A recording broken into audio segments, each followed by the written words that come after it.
welcome to episode 324 of Cinematary. I'm your host, Zach Dennis, and I'm here with Michael O'Malley and Andrew Swafford.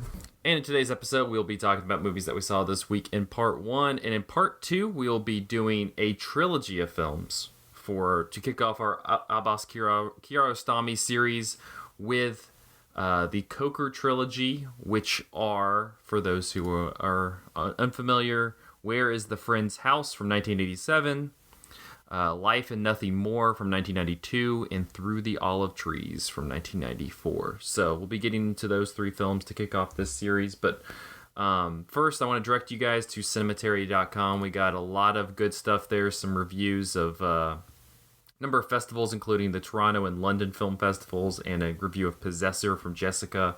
But to kind of kick off part one, I did want Andrew to direct everybody to the Knoxville Horror Film Festival coverage that he and Jessica did over the weekend. Yeah, so the Knox Horror Film Festival was very different this year because they wanted to do it with as much COVID precaution as possible. So they hosted it at a drive-in about, a small town away, about 30-minute drive from where they usually would have it.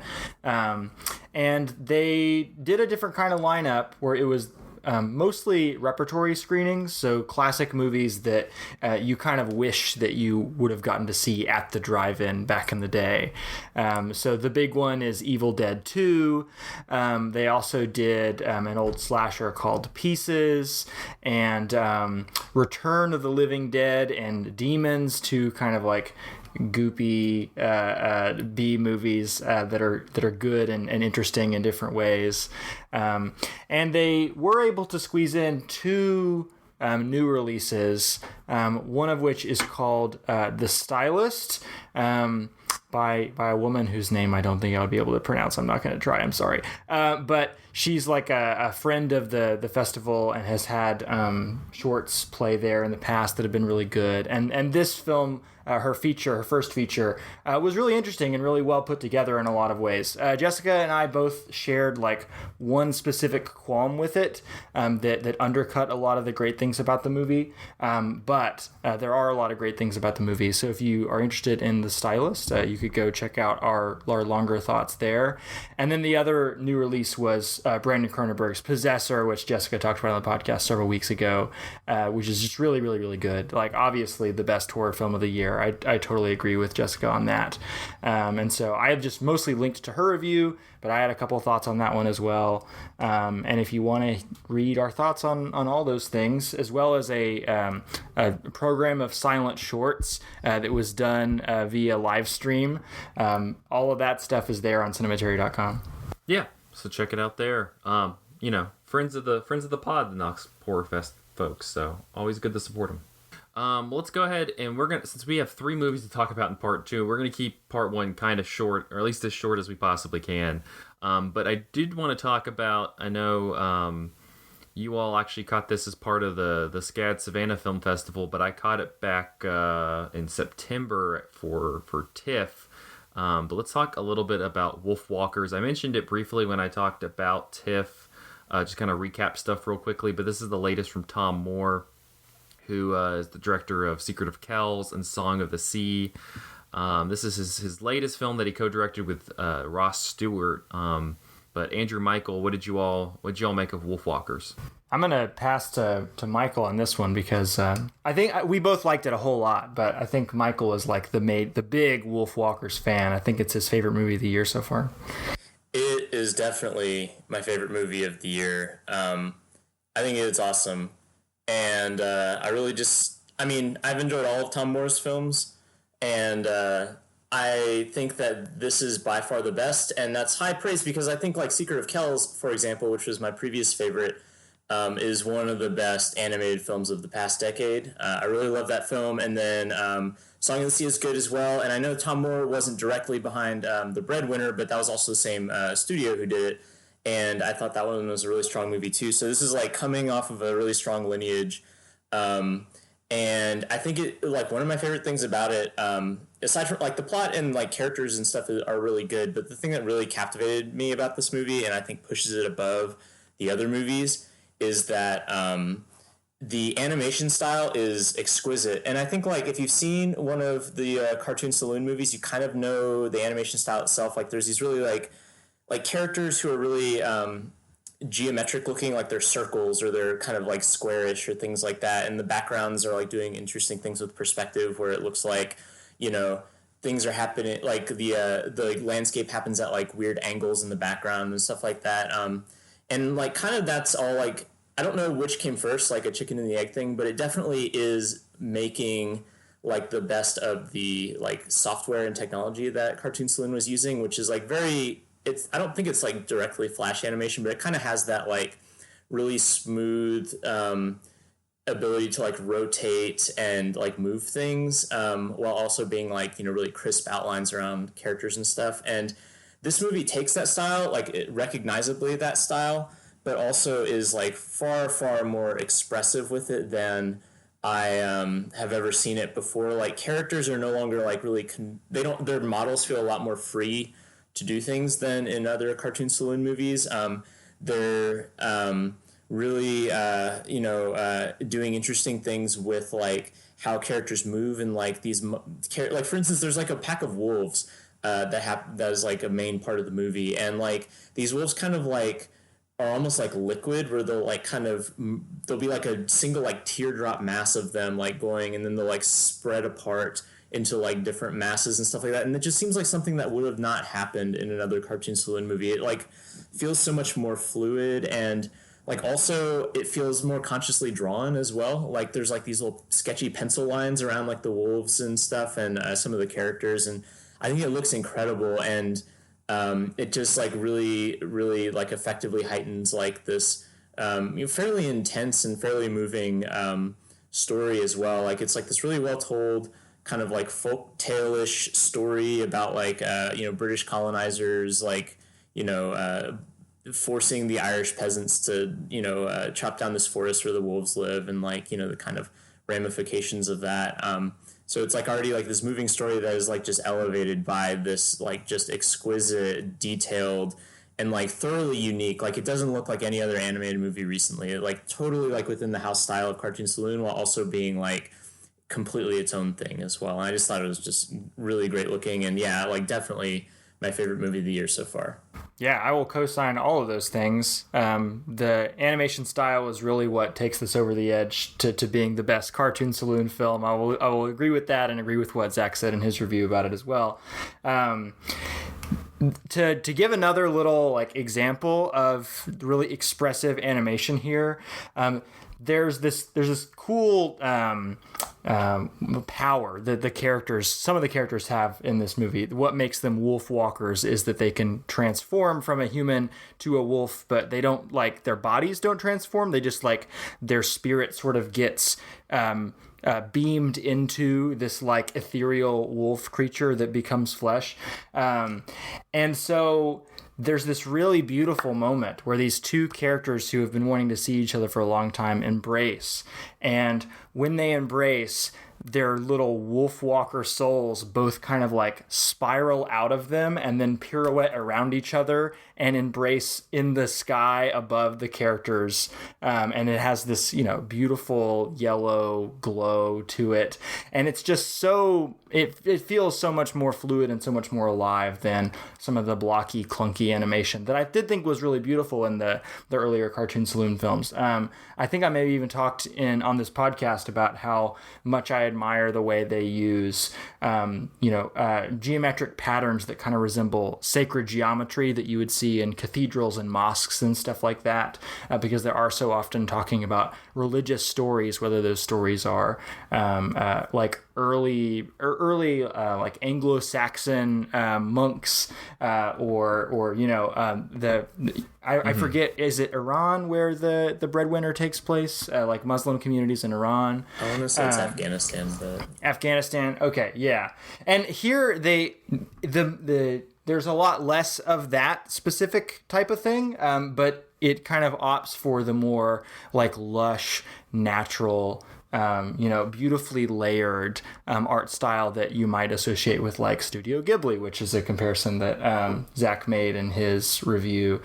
So some of the influences here, or the connections here, they really wear on their sleeve, and I don't think that's a bad thing at all. There's a comparison to be made to Princess Mononoke. There's a comparison to be made to The Witch, funnily enough. And also, Michael and I were remarking while watching the movie that it reminded us of some sequences in The Legend of Zelda Twilight Princess, which is not one of the better Legend of Zelda games, but it does have some really evocative imagery in it when you go into the Twilight realm and you're kind of seeing the world as a wolf, and there's like interesting colors and things glowing all around you. And I was often kind of distracted by the plot of this movie because of just how beautiful it looked. I would just kind of get obsessed with a detail or a texture or something, and I would forget to pay attention to the things the characters were saying. But the dialogue is really great, and the story is really great, and I think this is probably the most complex narrative that Cartoon Saloon has presented as well. I think that in their past work, it has often been, in the case of something like Song of the Sea, very personal and sentimental, or in the case of Secret of Kells, a pretty straightforward, like good versus evil narrative. And here, the evil that the characters are kind of caught within is like a larger structural evil, and the kind of the social forces that coerce various characters into doing things that they don't want to do, but really have no choice but to do because of the historical time period and material conditions of their lives. And there's a lot of imagery of like chains and cages and things like that in this movie, and they're really getting into some interesting stuff with like, to what extent do we ever have free will, and to what extent is our free will always kind of hampered by the historical moment we are living within. That is a more profound, like thematic, forest to be lost within than the Cartoon Saloon movies that I have watched and loved and admired previously. So this is just it is even better than the bar they had already set, like you guys have already said, and I'm really excited for more people to watch it. Yeah, it was really interesting. I got to speak with Tom Moore and Ross Stewart, the co-directors, and I was happy that they made that connection to The Witch. I knew Andrew would appreciate it. It was kind of, Tom Moore talked about how they screened that for the animators before they made the movie, and a lot of the folks hadn't seen it before, and so they watched that, and then they were like, "We're gonna make this type of movie," and he's like, "No, it's like this, but for kids." Yeah. But it was really interesting. We talked a lot about, and this is more broader. It's not, this is more broader about Cartoon Saloon's output, kind of to Michael's initial point. But they talked about how they're really obsessed with folklore and just the nature of storytelling, and how you can kind of weave these kind of larger narrative plot beats, like you're talking about, Andrew, into this, for lack of a better phrase, kid's story, because there's something, just the nature of folklore allows you to, that it kind of resonates more with a kid's story and a folk tale. And especially, again, the animation style is just so, there's just something like comforting, at least to me, like comforting, and really it really stands out to me over like Pixar or recent Disney, or a lot of the studios also making animation today. There's just really something that seems it's almost like there's like care put into it more than the others, which I don't know if it's the right way. Any last things on Wolfwalkers before we head into part two? I agree with you, Michael. I think I don't know if it's number one, but it's definitely one of my favorites of the year. Same, yeah. I'm glad that Cartoon Saloon was able to work with a bigger budget and a bigger canvas to make this movie. I guess because of the backing of Apple TV Plus. But I am sad that the movie will probably be stuck on Apple TV Plus, like we talked about last week with the Sofia Coppola film. I'm worried that people won't watch it. So, this is us doing our civic duty as film critics and saying like, hey, there's a really interesting thing on this platform that you're probably not looking at 24/7. Please take the extra effort to seek it out. Yeah. Well, the bigger issue also is there won't be a physical media release of it, which is unfortunate. Oh man, I hope that. Well, G-Kids also has it. G-Kids will do a physical release. Is this going to be one of those scenarios where people might have a chance to rent it even if they don't have Apple TV Plus, or is this like an exclusive? It's an exclusive, but you could, recommendation everybody. You can get a free trial and just roll with that, and then so you got a free trial. Watch Wolfwalkers, and then there. Yeah, this is a real Beyonce's Lemonade oh shoot, what's the Jay-Z streaming service? Tidal. Yeah, this is a real Tidal with Beyonce's Lemonade situation, I would say. All right. Well, no, I highly recommend on going to Apple TV. I think I'm thinking of, I don't remember when is this coming out on Apple TV? It's in December. I think it might be out now. Wikipedia says December 11th. Okay. So on December 11th. Check it out. I think, you can get a free trial, and then I think it's like 7-day free trial, and you can watch that, and I guess you can watch On the Rocks if you really want to. I wouldn't recommend it, but there you go. All right, we're going to take a short break. We'll be back talking about the Koker Trilogy after this. Hey, Cinematary listeners, Andrew here. During this break in the show, I'd like to mention that Cinematary does want your money. You can give us your money at patreon.com/cinematary, where you can chip in a small fee of about $5 a month, the price of a fancy coffee, in exchange for shout outs in every episode, the opportunity to choose movies we cover on the show, and bonus episodes every month in which we talk about more movies as well as other miscellaneous stuff. In the past, we've just been humbly asking for you to share the show and engage with us, and we would still love for you to do those things. You can tweet us at Cinematary, send us an email, zach@cinematary.com, leave us a review on iTunes, all that stuff. But Cinematary has grown a ton in the past few years due to the hard work of a bunch of writers, myself included, who haven't been paid for their labor, which is sadly a pretty normal thing. We record things and write things for free, you listen to and read them for free, and the only people getting paid are Apple and Google, which is depressing. So, if you appreciate what we do, if you feel like there's some sort of value being exchanged here and you'd like more of it, help us normalize paying people by going to patreon.com/cinematary and chipping in $5 a month. We would truly appreciate it. Thanks for listening. Now let's get back to the show.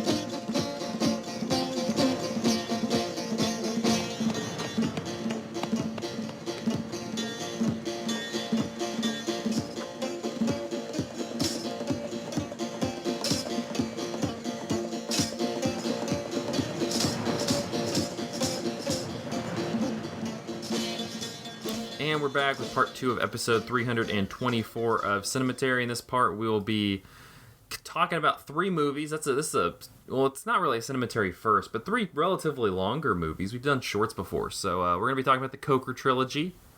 All 3 are directed by Abbas Kiarostami, and the term, the Koker Trilogy, was actually coined by film theorists and critics rather than Kiarostami himself. The director resisted the designation and notes that the films are connected only by the accident of place, referring to the name Koker of the village in North Iran. That's not true, though. They're connected by a lot. That seems so preposterous to me that he would say that they're only just taking place in the same location.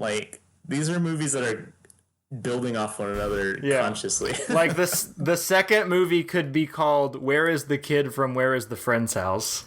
And then the third movie is a meta reenactment of the creation of the second movie. How can you say that it's just the location? That's ridiculous. Well, I guess if there was going to be a trilogy, he says that it should be between the last two and Taste of Cherry. That makes no sense. Taste of Cherry. I mean, I was reminded of Taste of Cherry a lot watching the last two movies, for sure. Yeah, but it doesn't connect to the other two except thematically. Well, it connects to the two in that you're watching cars driving along roads for long periods of time. yeah, but are we going to include like Someone in Love or something like that as well, or Close Up? Like, cars are in all his movies. Jonathan Rosenbaum in 2015 called Kiarostami the greatest living filmmaker and called the trilogy of films, quote, sustained meditations on singular landscapes and the way ordinary people live in them. Obsessional quests that take on the contours of parables, concentrated inquiries that raise more questions than they answer, and comic as well as cosmic poems about dealing with personal and impersonal disaster.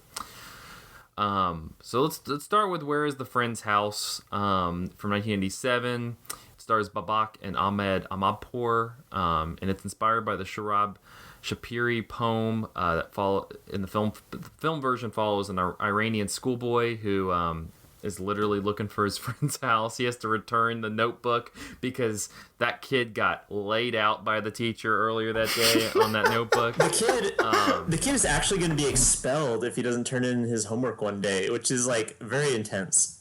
As a teacher, I feel like I can say that. I audibly said, damn, like when that teacher was just laying into him. Where's the Friend's Home? Or Friend's House was Kiarostami's first film to gain major international attention, and he referred to it as the mother of all his work to follow. He actually initially wasn't going to direct it, but he had just done the screenplay, but ended up directing it as well. But yeah, let's get into that one. I mentioned off mic. I think this is, out of the three, it's probably my favorite. It's very straightforward. I mean, it's literally in the title. But also it's one of those, there's a lot more going on. So yeah, Michael, what did you make of Where's My Friend's House? I like this movie a lot. I think I like the second movie better for ranking favorites here, but I think this movie is super good. And I was struck, I mean, I've seen a handful of Kiarostami's movies, like Close Up I've seen, and Certified Copy and all, and they're all very like structurally and thematically dense movies. And it's not like this movie has nothing going on, but it is like super straightforward compared to those other movies. Like there's nothing meta going on. It's like literally like, it's a very like classically structured plot in which like there is like a conflict that's set up at the beginning of the story, and everything that happens in the story or in the movie is like related to playing out iterations of that conflict as the character tries to deal with it. And like I was completely caught off guard by just how like immediate and enjoyable this movie was, which I mean, I've enjoyed Kiarostami's movies in the past a lot, but like this was just just a purely pleasurable movie in a way that I wasn't expecting. And I really enjoyed that. It was super nice and like really good child actor performances. And I don't know if that's aided by his like penchant for doing this kind of like pseudo documentary style, and maybe that gets more naturalistic performances, but I really like it, and it's like really funny at times, like this kid and this like Sisyphean task to try to find his friend's house is like like it just is increasingly absurd, like how like what he has to go through to find this guy's house. And then, like, by the end, it's also extremely moving. Like, it is a movie, like a lot of Kiarostami's movies, it is a movie about, like, ultimately, like, the value of human connection and human decency, like, in the face of, like, absurdity. And I think I really liked it. And it was just, like, a really good time. A good like, 85-minute movie. I watched this, actually, at school during our in-service day. Don't tell Knox County schools, but... that was also nice too. I had been like doing lots of grading and like intense work, and I was like, I'm gonna take my lunch break to watch this movie, and I was kind of prepping for something like a little bit like heady, and I got this movie, which is a nice surprise. Yeah, this movie is so good. Like I totally understand why this movie was so popular and so successful for Kiarostami that he basically makes 2 other movies about this movie because it's just so good. I mean, I'll co-sign a lot of things you said about it, Michael. It is a really purely enjoyable movie in a way that a lot of Kiarostami's movies aren't because of how challenging and intellectual they can be. And it's also a surprisingly funny movie. Like, I laughed out loud several times watching this movie alone in my house. Like, a lot of the humor comes from the back and forth between children and adults and like the question loops that they get stuck in. Like, there's the one at the beginning where he asks his mom, like, I need to go return this notebook to my friend. She's like, you need to do your homework and then you can go play.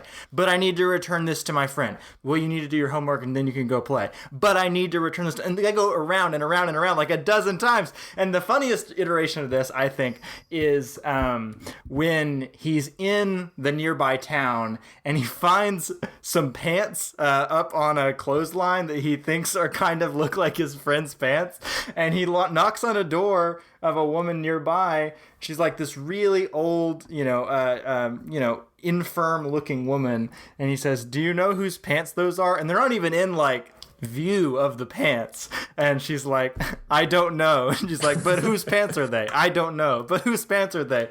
I don't know. Can you come look at the pants with me? I can't, I'm sick. Come look at the pants with me. I can't, I'm sick. But come look at the pants with me. Whose pants are they? It's like it captures something very singular about the way that kids of this age try to interact with other people that I don't know if I've ever seen on screen before. And I really, really like the way that it also kind of functions as like a bad teacher movie too. Like, the movie is framed by these 2 scenes of just the cruelest teacher in the world, but like, he's not cruel in any sort of, Miss Hannigan way, where he's not like this outsized monster or anything like that. He's just cruel in the mundane way that lots of teachers are cruel, which is that he just like has a temper and no patience, and he yells at his kids all the time. Like, when we first see him, he shows up to class late. He is late, and he starts yelling at the kids for like being rambunctious in the classroom before he gets there. And then he starts yelling at one kid for not having a notebook, and he starts yelling at another kid for like being under his desk. And I also laughed really hard at the kid's response, like, but my back hurts. I had to be under my desk because my back hurts. Like, these are the kinds of teacher-student interactions that like no one else really gets to enjoy outside of the context of this movie, I guess. But I will say, on the teacher note, Andrew, another thing that I thought was enjoyable and also relatable as like a teacher, although I'm not like this really, I hope not, is that like there's this extended sequence in which he picks up a kid's notebook and is like explaining to the other students, like, this is why you need to put your assignments in the notebook in sequential order. And he's flipping through it, and like one of the pages is just like a drawing. Yeah, exactly. It reminds me of the Despicable Me joke of like, I sit on the toilet. And then, like, he's like, the reason why you need to do this is so that I can flip this open and see, I flip back and can see, oh, this is what you did a month ago. Here's what you did 2 months ago. And, like, I honestly think, like, most teachers are, like, kind of addicted to their own, like, formatting in this way, too, where, like, in order to make their own, like, logistics of teaching easier, you, like, really hammer in a lot of instructional time onto, like, here is how you need to format this so that it will make my evaluation of it easier. And he spends like so long explaining to the class like how the notebook, he's like opening the pages, he's like, see, this is a month ago. Just like I said, I could flip back a month ago and see. This is a really good example of an authoritarian teacher, like a mundane authoritarian teacher. In like educational psychology classes in university, you get taught about the difference between an authoritarian teacher and an authoritative teacher.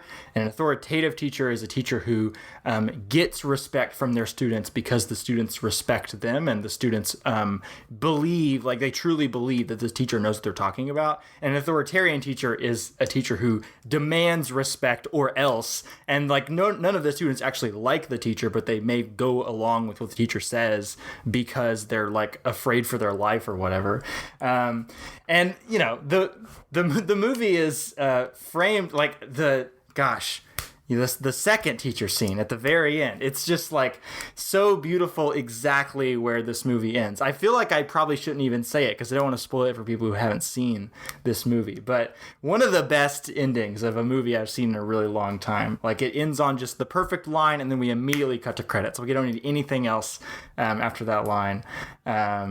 And yeah, I mean, those are some of my general thoughts. A more like shallow thought is that like this is the most adorable child actor in the world, and like he's just like constantly making doe eyes at the camera and every actor in the film, and yeah, you do like want to see him when he shows up, or he supposedly is going to show up in the second film, and then when he shows up in the third film, it's like, holy shit, it's the kid, and he's 10 years older or whatever. So he has such a great presence for being such a young actor. Well, I guess he's actually, I read somewhere that he and his brother pop up in the second movie, but it's not as explicit. They're just like hanging out in the background. if you have a good eye, it's that Kiarostami cinematic universe. You just got to be really on that cue. Also, like, I mean, I guess this is kind of a spoiler, but there's an explicit shot of them at the end of the second movie, right? Well, they're very far away. You can't see them, you right? wanted to see that. Yeah. Those doe eyes again. I got it. That's right. It's also, you mentioning your point about like the question loops. Personally, my favorite was just the whole loop that he gets into very late in the film when he meets the door and window maker in town. Oh yeah. And there's that gosh, the best yeah. scene to me was when they've like walked all over the place. They've dropped off the notebook, or at least tried to drop off the notebook where he thinks he's supposed to go. And the guy's like huffing and puffing. He's just like, all this walking and talking is really tiring me out. I got to stop talking. It's making me tired. And the kid goes, well then yeah, stop talking, because he's just been rambling the entire damn time. And the guy just goes, I don't want to hear about your doors. No, I can't do that. And then goes into this, and then I made this window. And by the time we get there, by the time he's in this town and he's so close to his destination and he's met this guy who's going to take him there, the sun has gone down way low in the horizon. It's like kind of this dark, almost like otherworldly atmosphere has kind of consumed the film. I felt like I was all of a sudden watching a Pedro Costa movie or something, and that there felt like there was something unreal about the space that we had entered into. And I think that feeling of like there being kind of a supernatural or a spiritual element to this moment in the film is kind of heightened by ultimately what happens, where he is shown exactly where the friend's house is, and he just can't do it. He turns back. I was reminded of like the parable of the door in like Franz Kafka's The Trial or something like that, or like the Orpheus and Eurydice myth, like turning back right before you get to your goal. I don't know exactly what to do with it, but it felt like there was some sort of like emotional or spiritual resonance to that scene that I want to keep exploring and go back to. You also have real quick, just kind of in terms of like the almost fairy tale elements of it, the way he enters that second town. I forgot what the name was. When he leaves Koker and goes to the second town, you have that zigzag hill, and there's almost something like Alice in Wonderland-y, or like very, very fairy tale-esque of like just the ascent up that hill. We're crossing the threshold into the special world. Michael, though, I interrupted you. Oh, I was just gonna like on the ending when he like basically struggles to go to the door. Like it, I thought that was really, really meaningful as well, because it's like, I mean, on some level, when you've been trying so hard to achieve something and you finally are presented with, here are the steps you need to do, and you can achieve it, like there is something like frightening about it. Like, and I remember like as a child, like there would be times where I would like really, really want something, or really, really want something to happen. And then when it happens, right before it happens, like I would be like, wait, I actually don't want this to happen. Not because I actually didn't want it to happen, but because like all of a sudden, like the kind of like momentous implications of me having achieved something are like overwhelming, and like it signifies some sort of like change or something. And I think that that's like significant. And that's like, I feel like a common thread throughout these three movies is like all three movies involve like someone really doggedly pursuing something or someone. And at the end of each one, there is like an ambiguity about whether or not the person has the wherewithal to do what they need to do to actually, you know, achieve that or, you know, fulfill that quest. And this movie, I think, ends with like finding a third way. And one of the reasons why it's one of the more straightforward movies is like there's a very clear way that even though he doesn't go to the door and give the friend the notebook, he is still able to find a way to like you know, bring like some sort of sense of resolution, which is something that like I think each movie accomplishes in like increasingly vague ways. And until by the third one, we're not. You have even no sure idea what happens at the end. Yeah, right. You have no idea. But I think also maybe there's like a logistical like actual plot reason why he doesn't give the notebook. And it has to do with the fact that this kid wasn't doing his homework very well to begin with. And I do wonder if the kid, the pursuing kid, like was thinking about that and thinking like, what is actually best for this, my friend? Like, is it to give him the homework and make him do this work? Or is it that I can do this like kind of act of kindness for him and save him from humiliation the next day? And I wonder if that's like also like going through his head as well. But anyway, like I really like that scene with the door. and it's already kind of a story of sacrifice. You know, on the front end, because of course we see his like long protracted fight with his mom about how he absolutely is not going to leave the house until he's finished with his homework. And whenever he runs off through the gate, that it becomes a very tense and suspenseful movie of like, man, this guy's in so much trouble with his mom. So to like take that burden on and then also take the burden on of doing a double amount of homework once he gets back in the middle of the night is very admirable and very like inspirational. Darren said on the podcast when he was here for The Gleaners and I that when he watched the Koker Trilogy, it just convinced him he needed to be a better person. And this is a really great encapsulation of that feeling. Absolutely. Well, let's move on to the second one, Life and Nothing More. It came out in 1992. And this one takes place following an earthquake that hit the region of Iran where the film, where's the friend's house was located and shot. And so it follows a fictional account of a filmmaker and his son traveling to that site to see how the stars and the folks who were in that movie, if they survived the earthquake. And so there was actually an earthquake in June of 1990 in the region where the film was shot. And so Kiarostami was concerned about the fate of the two protagonists, so he ended up actually conceiving the idea of the film when he went out there to search for them. But he kind of was worried about the... So is the main character in that movie supposed to also be Kiarostami? He's like a fictionalized version of it, in the same way that in Through the Olive Trees, there's like a fictionalized version of... Right. Well, in that one, it makes it very explicit. I wasn't sure what the identity of that main character was or what his motivation was in the second movie. I feel like it's a riff on Close Up, because in Close Up, I mean, I guess you can talk about this when you actually watch Close Up for the podcast, but like Close Up is about like, you know, Kiarostami as himself, like interacting with like a fan basically of him who's like constructed this like fiction about Kiarostami. And I kind of feel like that this movie is like in direct conversation with Close Up as well, because it has like a kind of fake version of Kiarostami doing something that Kiarostami did, but also like kind of like making a fiction out of it. Okay. I really wish I would have known that on the front end. I was a little lost in the front half of this movie. Yeah. So there's a quote that Kiarostami said about the film. He said, "It's a very important film in that what was filmed was inspired by a journey I made just 3 days after the earthquake, and I speak not only of the film itself, but also of the experience of being in that place where only 3 days before 50,000 people had died. For the survivors, it was as if they had been reborn, having experienced death around them. the earthquake had happened at 4 or 5 in the morning, so in a sense everybody could have been dead, and it was almost accidental that they hadn't died. So I didn't just see myself as a film director here, but also as an observer of people who had been condemned to death. So this was a very big influence on me, and the issue of life and death from then on does recur in my films.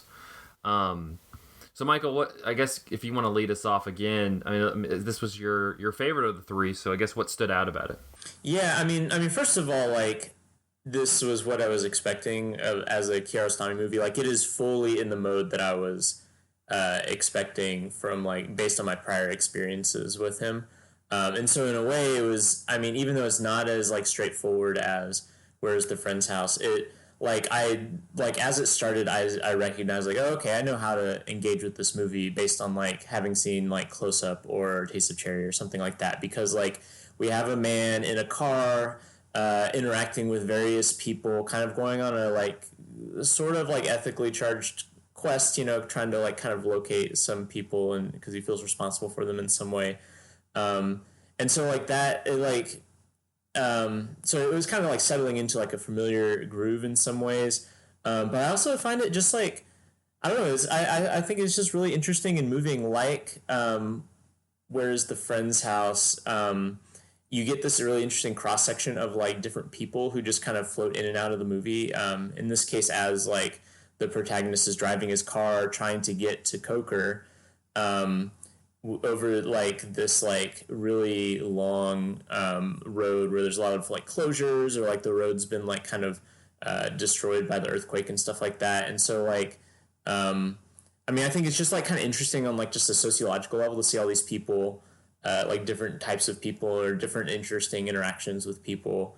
Even just like a really small one, like how like the cars on this road are all like slowed to a stop, and he's just like chatting with some dude, and he's like, hey man, can you just like back up so I can take a left turn into this other road? And the guy's like, yeah, sure, dude. And like, I don't know, like there's just something like really warm about some of that stuff that I think is just really cool. And I think it fits with like the larger idea of like depicting this community that is like, you know, emerged from this tragedy and like disaster, and like kind of the life that they find on the other side of that. And like there's the scene which later becomes the basis for Through the Olive Trees, the next movie, where he talks to this dude who was like married like right after the earthquake, and it's just like a really interesting and again kind of like in some ways like warm scene where this guy is just like, well, you know, I was gonna get married anyway, and I thought like, you know, with this earthquake I kind of realized like that like life is fleeting, and so I got married. And the movie is like full of little interesting things like that.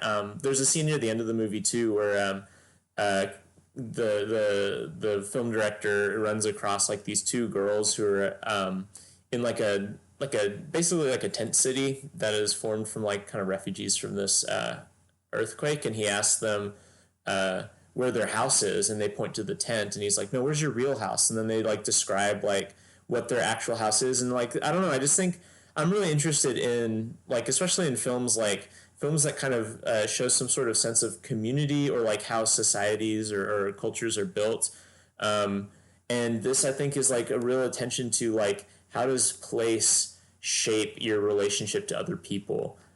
Because it's like the first movie, it's a movie about like a sort of like responsibility you feel towards someone who you are like distanced from in a long way. And like your quest is to like, or the protagonist's quest is to like become like journey so that you're in the same place with that person, so that you like can like as a human being like interact with them and like have like you two like as like a collective unit like are creating something meaningful.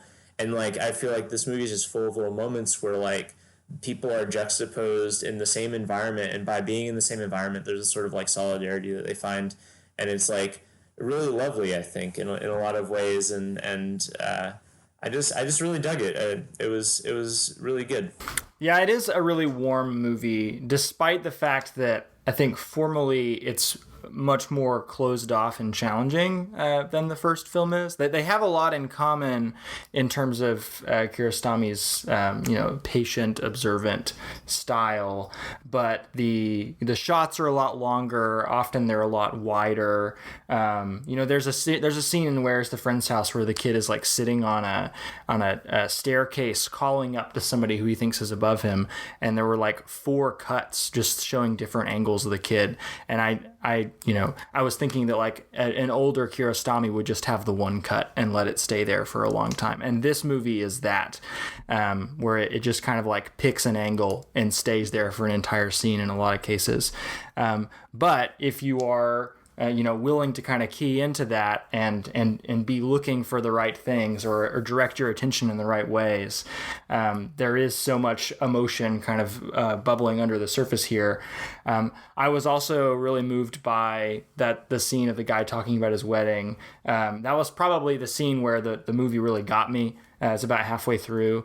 And I was thinking about like, to what extent is the like moral calculus of like people trying to quote unquote go back to normal, live their own lives in the coronavirus pandemic. I mean, people are still trying to like have weddings and specifically right now. But of course, like he's not in a position where he's like putting anybody at risk for getting married.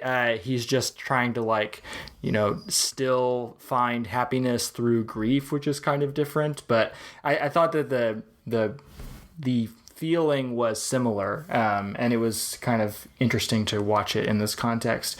And then, of course, it has another great ending that I don't know if I want to spoil or not, but a really, really inspirational. The ending is so inspirational good. moment of like people helping each other and coming together as not even necessarily communities, but as strangers. Just, I mean, so much of this movie is like him stopping and picking hitchhikers up and just like taking them where they need to go and having conversations and not really like having any barriers between him and the people he comes across who are in need of assistance, because obviously everybody is in need of assistance. So there's just like this generosity of spirit that the character embodies.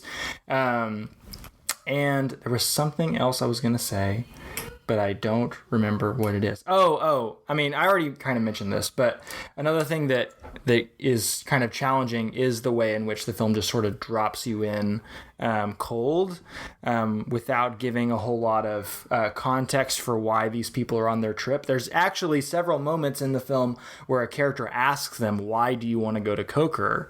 And right before the character answers, maybe the scene cuts away or they get distracted by somebody else and the question never gets answered.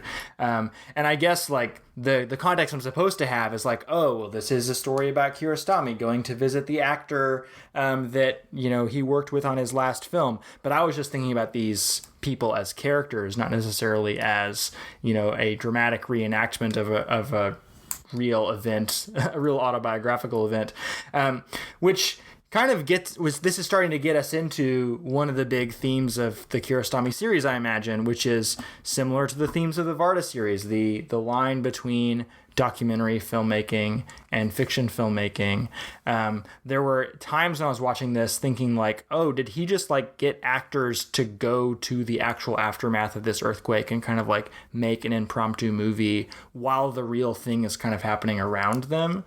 But no, he is reconstructing it in a way that's just really believable, and it feels kind of like a documentary, even though it's not. I was kind of reminded of some of the movies of Jia, Still Life and Mountains Made Apart. In Still Life, it is a quasi documentary fiction film where he's constructed this melodrama around the taking down of a dam and the flooding of a city, but he's making it when the city is actually being flooded. And so like he's documenting in real time how this community is being destroyed. And then in Mountains Made Apart, that's a completely fictional film, but it like jumps around in time and lets you sort of take note of the way in which the landscape of China, I don't think it's Hong Kong, I think it's mainland China, has changed across the like 3 different time periods of the film. And I got a similar vibe from this of like, even though we may not actually be watching documentary footage, there's something kind of documentary-esque about it. Just like comparing the landscape we see in this movie to the landscape we saw in Where's the Friend's House. We have these massive interstates and like city skylines in the background that just didn't exist there before, just like 5 years ago. So there's something valuable about that, of just like capturing the way this place has changed in these films that are kind of in conversation with one another.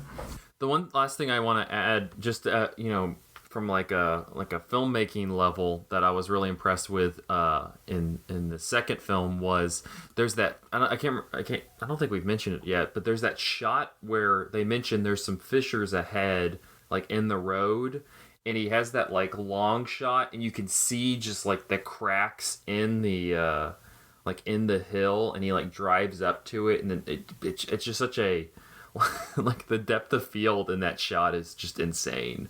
I just I paused. It was one I don't usually do that, but I paused the screen to be like, wow, this is good. Cinema. It's the cinema. The last one from 1994 is Through the Olive Trees.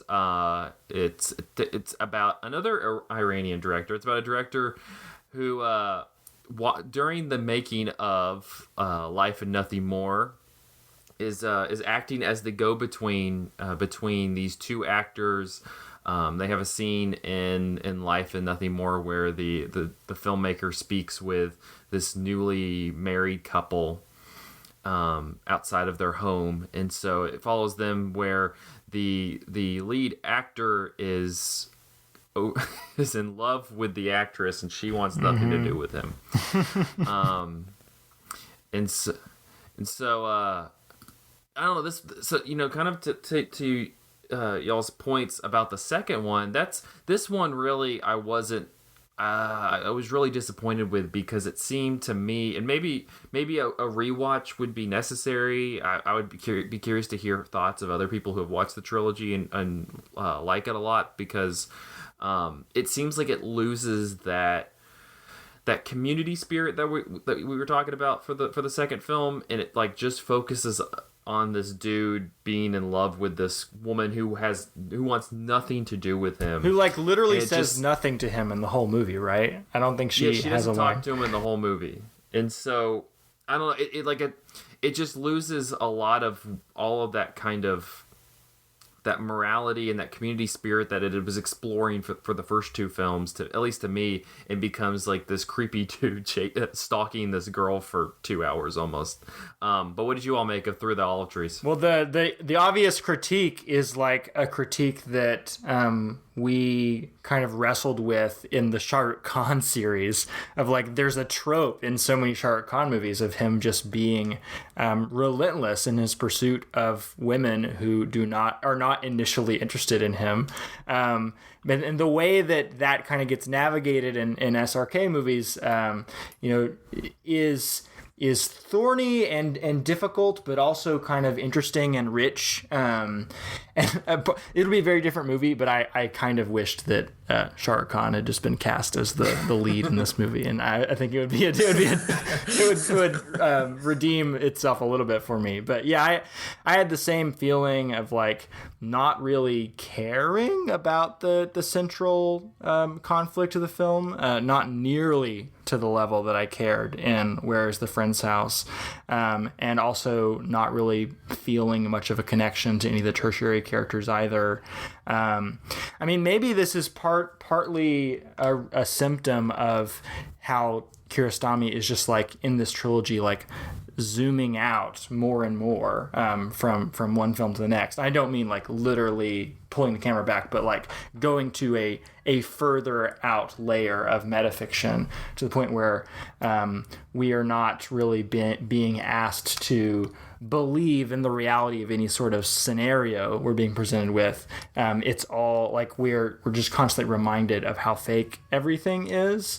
So like when I see the character who's playing Kiarostami, who's not the character who was playing Kiarostami in the first film, I can't really like it's hard for me to buy his interactions with other people as genuine, because of like the distance that the film has kind of set up for me in the first couple of minutes. And I think that that's probably the point, but I didn't really know what to do with that feeling, and it didn't make for an enjoyable film watching experience. I don't know.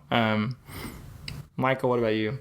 I kind of feel the same way as you guys. I was a little bit perplexed by this movie, and I feel like part of it is, so like in the first movie we have this really immediate story that's like nice and like a kind of traditionally like movie going way, you know, where we get caught up in the characters and stories and there's emotional payoff and stuff.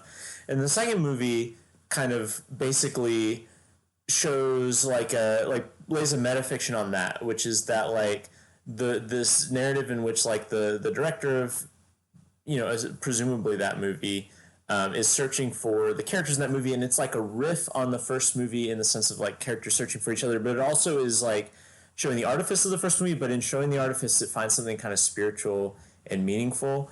And then this movie, it says something, there's a line somewhere in the second movie where the old man character is talking about how like, well, this is my house in this movie, but it's not really my house in real life. But he says like, a film never lies, a film tells its own truth.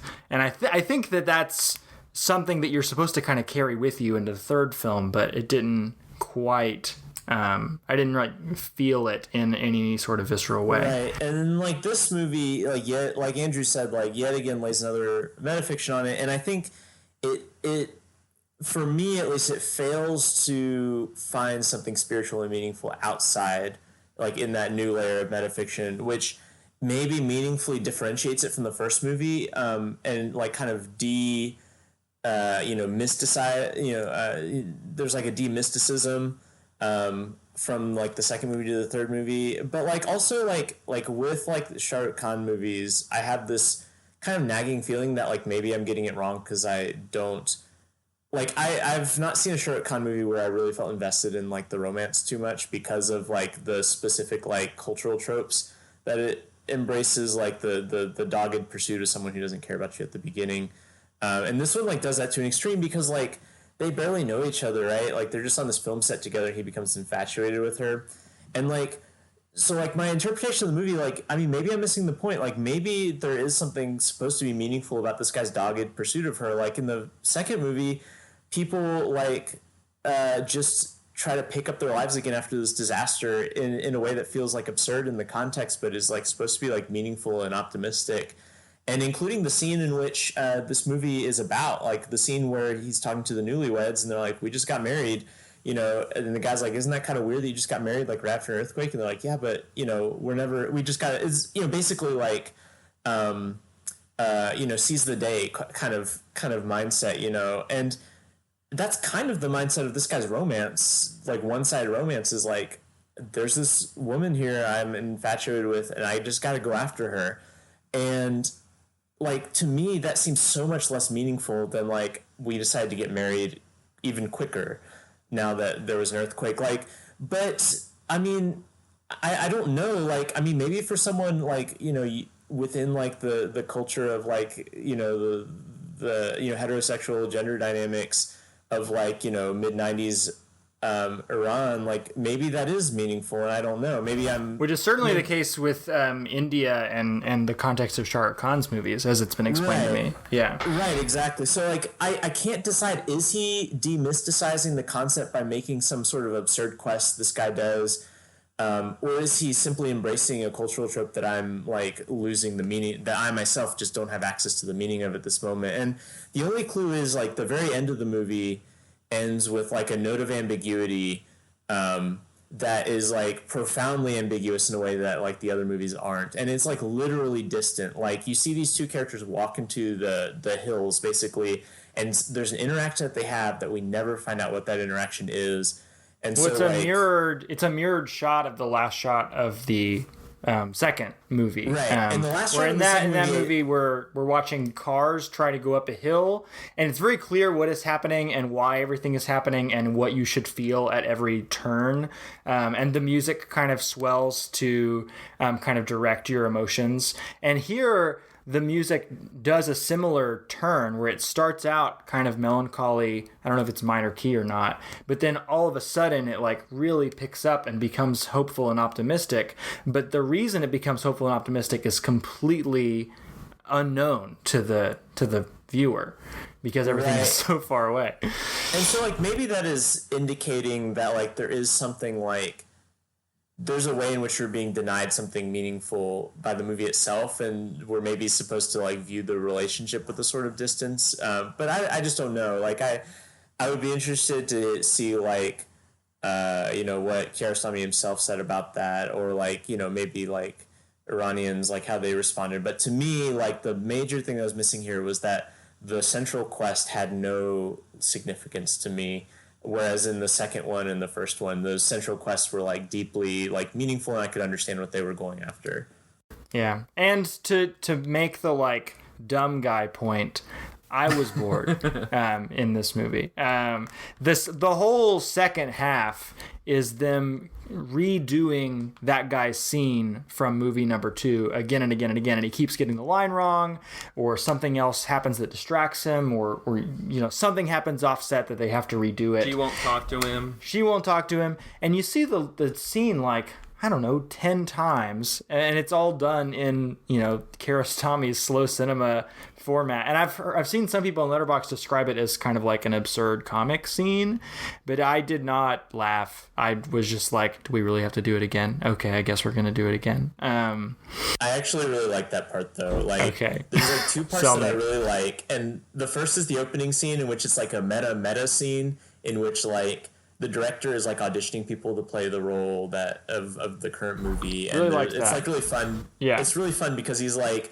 asking all the people who are auditioning, do you want me to film this? And they all kind of shout like, yes, film it, we want to be in the movie. And like that's really fun, so I like that. And then the second part that I really connected with was the repeated like takes, and like it's like kind of an absurd comedy, but also like one of the things that Kiarostami is like really interested in is iterative ideas and like doubling or tripling things, and like this whole trilogy is like that. It's like iterating on like a central premise, but then like it's also like in Like Someone in Love, right? You have like people who pretend to be like related to one another, and that's also true in Certified Copy as well. And like this idea of like there being copies of things, and like this is like kind of turning that into like connecting that to like film itself, in which like film is making copies of things, right? So like what we see in a film, there are like copies and copies and copies of that because there's been multiple takes, right? And so what we're seeing is just like one iteration of like a concept. And so like this is, I don't know, it's just kind of like really interesting for me to watch like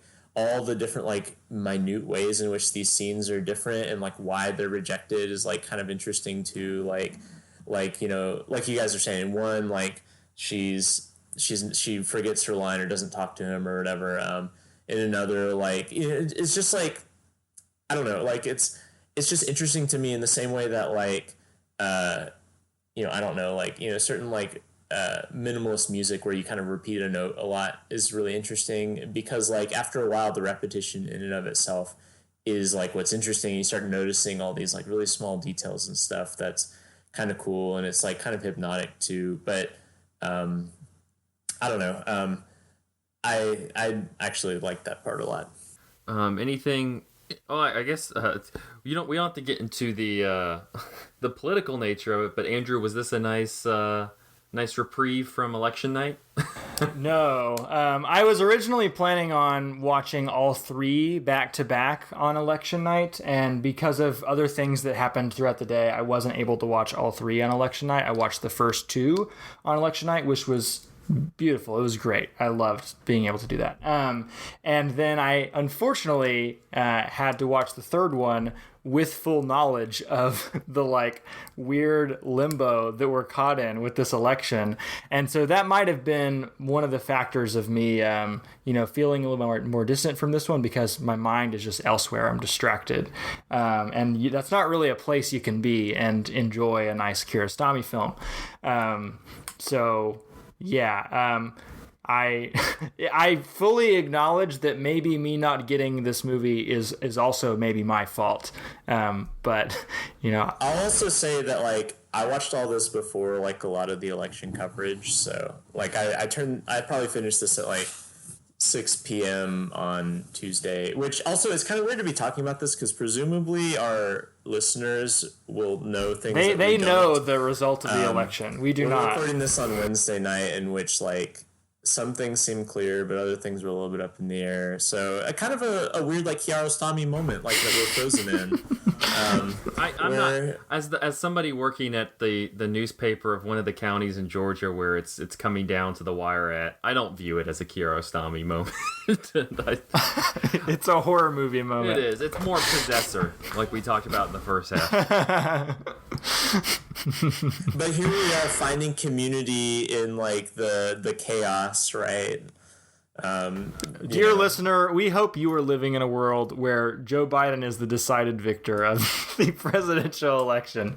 And of course, we apologize if you're not. Or better yet, that the kid from Where Is My Friend's House is somehow jumped in and he's actually president of America. Elect this child. It's like the like Jeb Bush memes where like the whole map is Jeb, except this time it's just like Ahmed, like or whatever. Please make this. Zach, make and tweet this meme immediately. I'll get right on it.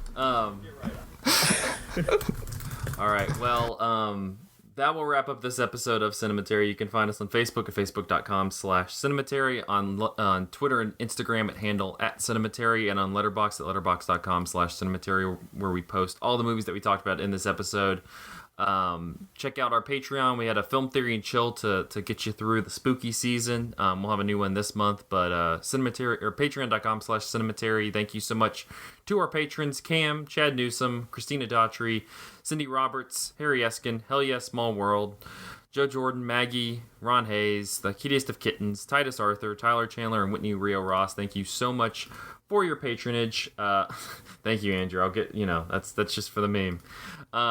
Next week, we'll be continuing our Kiarostami series with 1990s Close Up, which was my intro into him as a director. So I'm excited to revisit that. I haven't seen it since I watched it for the first time. So it's a good one. Until then, thank you guys for listening. We'll see you next week.